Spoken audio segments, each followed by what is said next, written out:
Gaming Bolt presents 12 Things Pokémon Go doesn't tell you. Pokémon Go is, at this point, a phenomenon, and the social factor surrounding it is big enough that you probably want to try the game out for yourself. The good news is, Pokémon Go is a remarkably easy game to get into. The bad news is that there are some nuances and intricacies to it that the game, shockingly enough, makes no effort to explain. Here are 12 of those, which may help you along your way to your very own quest to be the very best. Pikachu. The game ostensibly sets you up with choosing either Bulbasaur, Charmander or Squirtle as a starter as soon as you start the game, as they pop up around you, and you're prompted to catch one of them. But did you know you don't have to start with them? If you'd rather go the Pokémon Yellow route, or the one that Ash followed in the Pokémon cartoon, then you can. All you have to do is ignore Bulbasaur, Charmander and Squirtle and walk away from them. You may need to repeat this step 3 to 4 times, but a Pikachu will pop up in short order, allowing you to catch him and start out on your journey with him instead. Catching repeats helps. Once you do start out on your Pokémon journey, you'll realise that all that pops up around you is the same few Pokémon. You'll need to go to other locations to catch other kinds of Pokémon. But the good news is, even if you can't do that right now, catching multiple of the same kinds of Pokémon definitely helps. You see, each time you catch a Pokémon, you get 2 things, a type of candy corresponding to that species, and something called Stardust. You can use Stardust and that candy to power up any specimen of that particular species you may hold in your possession. Put simply, catching repeats is your easiest and also only way of leveling up your Pokémon and making them more powerful. Evolution. Candy can also be used to evolve your Pokémon, though evolution naturally takes a whole lot more of it than simply leveling up your Pokémon does. To evolve, you must have the required amount of candy, meaning that to evolve, say, your Pidgey into a Pidgeotto, you may need to keep catching multiple Pidgey until you have enough Pidgey candy. Once you have the required amount of candy, just pull up that Pokémon status screen and hit evolve, and voila! Combat power. Pokémon Go doesn't have traditional levels for your Pokémon like in the main games. Instead, your Pokémon's overall strength is denoted by something called combat power, which often shows up as CP in the game. The higher the CP, the stronger the Pokémon. CP can be increased by feeding a Pokémon candy corresponding to its species, as discussed before, and you will also find Pokémon with higher CP in the wild as your own trainer level increases. Trainer level. Pokémon Go gives you, the trainer, a level instead, which is supposed to be a quick snapshot of how well you are doing as a Pokémon trainer.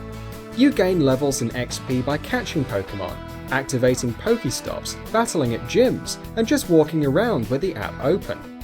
As your level increases, you will have more things available to you. At level 5 you can pick a team to join and battle at gyms. At level 12 you gain the ability to use Great Balls. At level 20, you gain the ability to use Ultra Balls, and in general, as your level goes up, you find Pokémon with higher CP in the wild, and you also get better and rarer items and eggs from Pokéstops. Pokéstops. Pokéstops are special points of interest marked on your map.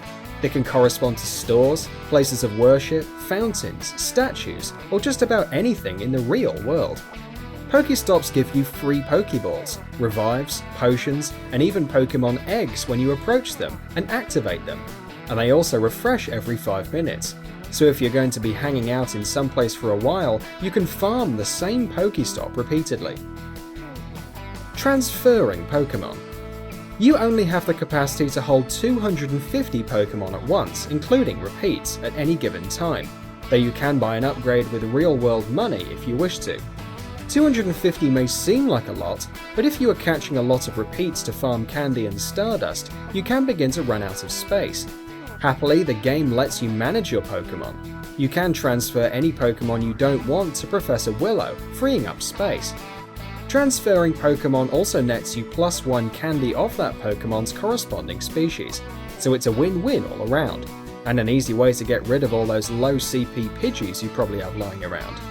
Just remember though, transferring a Pokémon is the same as releasing it, and once you do it, you can never get that Pokémon back. Incense and lures. Even if you find that there are no Pokémon around you, you don't have to despair. You can use incense and lures, both of which attract Pokémon to you. Incense applies only to you, and it stays stuck to you for a period of 30 minutes, ensuring that Pokémon show up around you on the map no matter how much you move. So it's, for instance, a great thing to use when you're on the train or in the cab. Lures are applicable to a place, not a person, meaning that once you use one in a location, Pokémon will be drawn to that location for as long as the lure lasts, even if you yourself move away from it. So for example, they might be something you want to use while you're at home, or if you're going to be at a restaurant for a while. Lures also apply to all players in the vicinity, and not just you. Tracking Pokémon. When you're playing Pokémon Go, you will notice a little pop-up window in the bottom right of the screen. If you tap on it, it shows you some icons and silhouettes of Pokémon nearby that you can catch. These icons and silhouettes are accompanied by footprints. The greater the number of footprints, the farther you are from that Pokémon.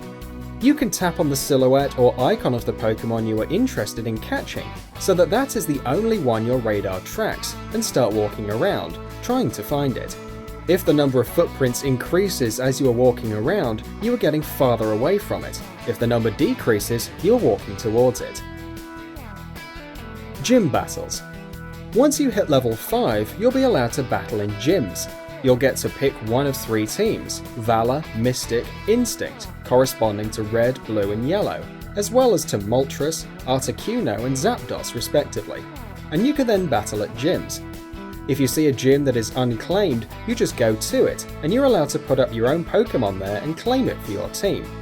If you see a gym claimed by your own team, you can either train there, or you can leave your own Pokémon there to help defend it. If you see a gym taken over by another team, you can battle the Pokémon defending it, and if you win, you take over that gym instead, prompting you to leave your own Pokémon there and defend it for your team. As a bonus, as long as you are involved in defending a gym, you also get free Pokécoins and bonuses every day. Trading. Trading is the cornerstone of Pokémon, but Pokémon Go does not have the feature yet, in spite of the debut trailer for the game advertising it almost a year ago. It sounds like it will be added into the game in the coming weeks with an update though, so you should be able to trade with friends for Pokémon species you don't have and can't find around you soon enough. Turning off AR. One of the main appeals of Pokémon Go is finding all these Pokémon in the real world around you, thanks to the AR tech that the game uses. However, AR, while cool as a novelty, can definitely have its downsides while playing too. AR drains your battery. People around you can misconstrue what you are doing and view your game as an invasion of their privacy. And AR also places constraints on catching Pokémon, since it demands that you always face the direction of the Pokémon originally popped up in, and within a certain distance of it. Turning AR off can sidestep these concerns entirely, and make catching Pokémon a whole lot easier than it would be otherwise. Like this video? Why not give us a like and subscribe? We try and upload amazing videos almost every single day. Thank you for watching this video, and we'll see you on the next one.